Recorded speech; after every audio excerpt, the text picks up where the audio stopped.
प्रदान करने के बाद व्रत का पारणा कर लेती है। करवा चौथ की जो व्रत कथा है वह हमारे धर्म ग्रंथों तथा पुराणों में जो बताई गई है वो इस प्रकार रहेगी। बोलिए शंकर भगवान की जय, पार्वती माता की जय। बहुत समय पहले की बात है। एक साहूकार के 7 बेटे थे। उनकी एक बहन थी जिसका नाम करवा था।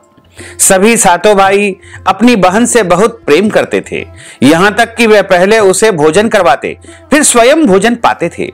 उनकी बहन ससुराल से मायके आई हुई थी। शाम को भाई जब अपना व्यापार व्यवसाय बंद करके घर आए तो उन्होंने देखा कि बहन बहुत व्याकुल थी। सभी भाई भोजन करने बैठे और अपनी बहन से भी भोजन करने का आग्रह करने लगे, लेकिन बहन ने बताया कि उसका आज करवा चौथ का निर्जला निराहार व्रत है और वह भोजन सिर्फ चंद्रमा का दर्शन करके उनको अर्घ्य प्रदान करके ही करेगी। क्योंकि चंद्रमा अभी तक उदय नहीं हुआ था, चंद्रोदय नहीं हुआ था और वह भूख और प्यास से व्याकुल हो उठी थी। सबसे छोटे भाई को अपनी बहन की हालत देखी नहीं जाती।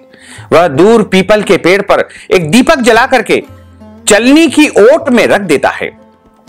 दूर से देखने पर ऐसा प्रतीत होता था कि जैसे चतुर्थी का चंद्रमा उदित हो रहा है। इसके बाद भाई अपनी बहन को बताता है कि चंद्रमा निकल आया है, तुम उसे अर्घ्य देने के बाद भोजन कर सकती हो। बहन खुशी के मारे सीढ़ियों पर चढ़कर चांद को देखती है, उसे अर्घ्य देकर के भोजन करने बैठ जाती है। वह पहला निवाला यानी पहला ग्रास जैसे ही अपने मुंह में रखती है तो उसे छींक आती है। दूसरा टुकड़ा डालती है तो उसमें बाल निकल जाता है। जैसे ही तीसरा टुकड़ा मुंह में डालने का प्रयास करती है उसके पति की मृत्यु का समाचार उसे मिलता है। वह बौखला जाती है। उसकी भाभी भी उसे सच्चाई से अवगत कराती है कि उसके साथ ऐसा क्यों हुआ है। करवा चौथ का व्रत गलत तरीके से टूटने के कारण देवता उससे नाराज हो गए हैं और उन्होंने ऐसा ही किया है।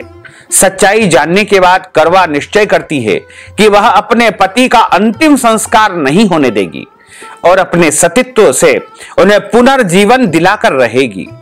वह पूरे 1 साल तक अपने पति के शव के पास बैठी रहती है, उसकी देखभाल करती है। उसके ऊपर उगने वाली सुई नुमा घास को वह एकत्रित करती जाती है।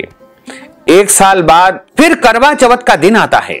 उसकी सभी भाभियां करवा चौथ का व्रत रखती है। जब भाभियां उससे आशीर्वाद लेने आती है तो वह प्रत्येक भाभी से यम सुई ले लो, पी सुई दे दो, मुझे भी अपनी जैसी सुहागिन बना दो, ऐसा आग्रह करती है।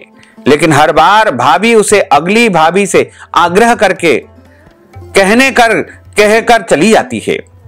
इस प्रकार जब 6 नंबर की भाभी आती है तो करवा उससे भी यही बात दोहराती है। यह भाभी उससे बताती है कि सबसे छोटे भाई की वजह से उसका व्रत टूटा है, अतः उसकी पत्नी में ही शक्ति है कि वह तुम्हारे पति को दोबारा जीवित कर सकती है।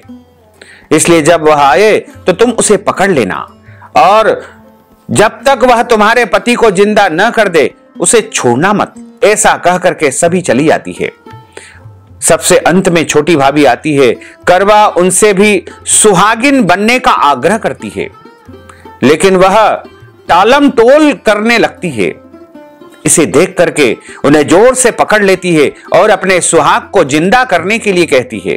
भाभी उससे छुड़ाने के लिए नोचती है, खसोटती है, लेकिन करवा उसे नहीं छोड़ती है। अंत में उसकी तपस्या को देख करके भाभी पसीज जाती है और अपनी छोटी उंगली को चीर करके उसमें से अमृत उसके पति के मुंह में डाल देती है। करवा का पति तुरंत श्री गणेश कहता हुआ उठ बैठता है। इस प्रकार भगवान की कृपा से उसकी छोटी भाभी के माध्यम से करवा को अपना सुहाग वापस प्राप्त हो जाता है। हे भगवान गणेश जी, हे भगवान शंकर जी, हे माता गौरी पार्वती, हे कार्तिक भगवान, जिस प्रकार करवा को चिर सुहागन का वरदान आपसे प्राप्त हुआ है वैसा ही प्रत्येक माताएं बहनें जो करवा चौथ का व्रत करती है उनको भी सुहागिन होने का वरदान आपसे प्राप्त हो सके। तो सभी माताओं बहनों को करवा चौथ व्रत की बहुत बहुत शुभकामनाएं और बधाइयां। भगवान शंकर माता पार्वती का भरपूर आशीर्वाद आप सभी को प्राप्त हो सके और आपके जीवन में सुख शांति समृद्धि का वास हो। तो भक्तजनों, माताओं बहनों, यदि आप करवा चौथ के निमित्त कथा की दक्षिणा प्रदान करना चाहते हैं, ब्राह्मण भोजन के निमित्त कुछ भी दान पुण्य करना चाहते हैं, तो आप हमारे गूगल पे, फोन पे, पेटीएम नंबर, अकाउंट नंबर के माध्यम से नगद धनराशि पहुंचा करके करवा चौथ व्रत का संपूर्ण पुण्य लाभ प्राप्त कर सकते हैं।